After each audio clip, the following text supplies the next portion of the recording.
on parle du plus gros mouvement de Bitcoin à venir. Aujourd'hui, indice peur et avidité en peur extrême à 25, légère baisse depuis hier à 27, passant de peur normale à extrême. Vous avez déjà l'impression de faire la même chose encore et encore?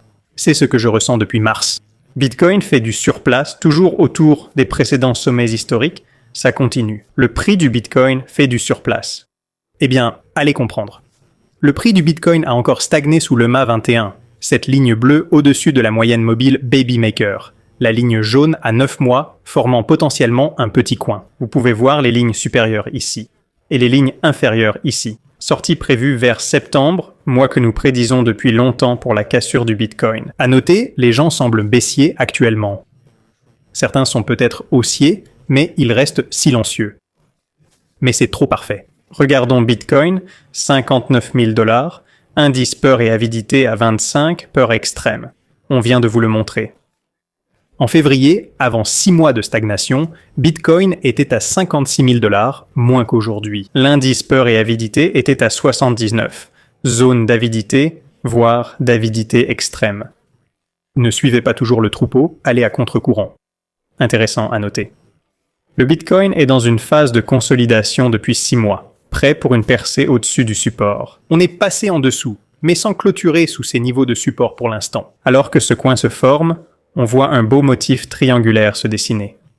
2 scénarios possibles, un haussier et un baissier. Scénario haussier, 68 000 $, baissier, 52 000 $.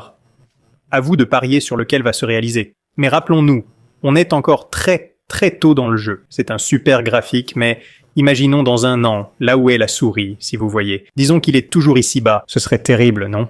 Dirions-nous encore que la patience est une vertu? Attendons voir. Je ne sais pas trop pourquoi j'y pensais aujourd'hui. Ça finira bien par remonter. En général, ça devrait décoller dans les prochains mois. Croisons les doigts.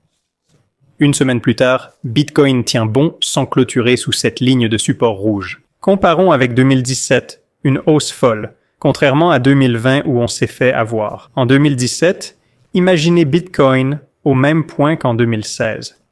Signaux d'achat sur le graphique M, puis consolidation d'un mois classique. Mais la suite n'a aucune importance. Peu importe ce que prédisent les baissiers. Beaucoup attendent encore un Bitcoin à 12 000. On voit déviation, reset, consolidation, achat avant une hausse explosive. Sommes-nous à ce stade avant une hausse explosive? On se prépare peut-être à une hausse folle, potentiellement un triplement du prix. La dernière fois en marché haussier, Bitcoin a formé une croix baissière sur le graphique journalier. La dernière fois, le prix du Bitcoin est passé de 25 000 à 72 000 $ peu après. Pourrait-on voir un triplement à 180 000 $? Pas si absurde, vu les précédentes sorties. Les dernières fois que Bitcoin est sorti d'un mégaphone latéral comme maintenant, pas encore sorti, toujours en consolidation, regardez ce qui s'est passé. Le prix a grimpé.